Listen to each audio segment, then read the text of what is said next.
नमस्कार। कुछ गुरुजनों और मेरे सभी आदरणीय श्रोताओं को मेरा सादर प्रणाम।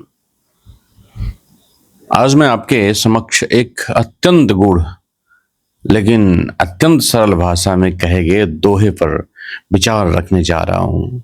एक ऐसा दोहा जो जीवन की दिशा बदलने की सामर्थ्य रखता है। ते दिन गए अकारत ही संगत भई न संग, प्रेम बिना पशु जीवन, भक्ति बिना भगवंत। मित्रों, कबीरदास जी के ये शब्द हमें झकझोरते हैं। क्या हम सच में जी रहे हैं या बस समय काट रहे हैं? ते दिन गए अकारत ही, अर्थात हमारे जीवन के वे दिन व्यर्थ हो गए जिन दिनों को हमने यूं ही बिता दिया क्रोध लोभ मोह व्यर्थ ही की दौड़ में। न आत्मा की शांति मिली, न परमात्मा से जुड़ा हुआ। हम सत्संग में गए, मंदिर में भी गए, लेकिन संगत भई न संग। हमने अच्छे लोगों का साथ तो लिया, लेकिन सच्चे अर्थों में संग नहीं किया। बाहर से तो हम साधु के पास बैठे रहे, लेकिन अंदर से दुनिया की उलझनों में खोए रहे। जैसे कि विद्यार्थी अगर किताब लेकर विध्यान मोबाइल में लगाए तो क्या ज्ञान मिलेगा? ठीक वैसे ही सत्संग का लाभ तब है जब मन भी वहां हो जहां तन है। आगे इस दोहे में संत कबीरदास जी कहते हैं, प्रेम बिना पशु जीवन। कबीर कहते हैं प्रेम ही जीवन की आत्मा है। बिना प्रेम करुणा दया और अपनापन के जीवन तो केवल एक शरीर की क्रियाएं हैं। जैसे पशु खाते हैं, सोते हैं, लड़ते हैं, लेकिन मनुष्य वह है जो दूसरों के दर्द को महसूस करे, उनके आंसू पोंछे और प्रेम बांटे। राम का अर्थात भगवान श्री राम का जीवन प्रेम था, कृष्ण का जीवन प्रेम था। और हम क्या हैं?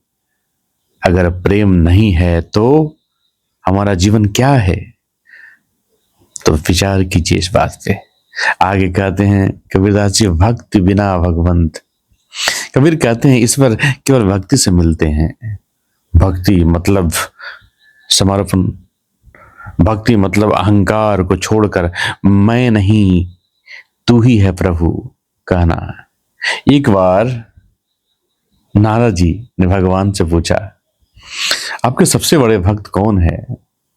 भगवान ने किसान का नाम लिया जो केवल दिन में 2 बार उनका स्मरण करता था। क्यों? क्योंकि उसका प्रेम सच्चा था, दिखावा नहीं था। उसकी भक्ति जीवन की सरलता में छिपी थी। तो आइए आत्मनिरीक्षण करें। क्या हमने अपने जीवन का समय सही दिशा में लगाया? क्या हमने सच्चे अर्थों में सत्संग किया या बस उपस्थिति बनाए रखे? क्या हमारा हृदय प्रेम से भरा है या केवल स्वार्थ से? क्या हमारी भक्ति केवल परंपरा है या आत्मा की पुकार? तो मित्रों, अगर प्रेम नहीं है तो हम केवल चलती फिरती देह हैं। अगर भक्ति नहीं है तो भगवान हमारे कितने भी पास हों, हम उन्हें महसूस नहीं कर सकते। तो मित्रों, आज संकल्प लें कि जीवन को केवल बिताएंगे नहीं, उसे प्रेम और भक्ति से संवारेंगे। सत्संग में केवल बैठेंगे नहीं, उससे जुड़ेंगे। भगवान को केवल पूजेंगे नहीं, उन्हें अपने अंदर अपने भीतर जगाएंगे। तो मित्रों, इन्हीं शब्दों के साथ मैं अपनी वाणी को विराम देता हूं। आपका हृदय से धन्यवाद देता हूं। जय सिया राम। संत कबीरदास जी के चरणों में बारंबार प्रणाम।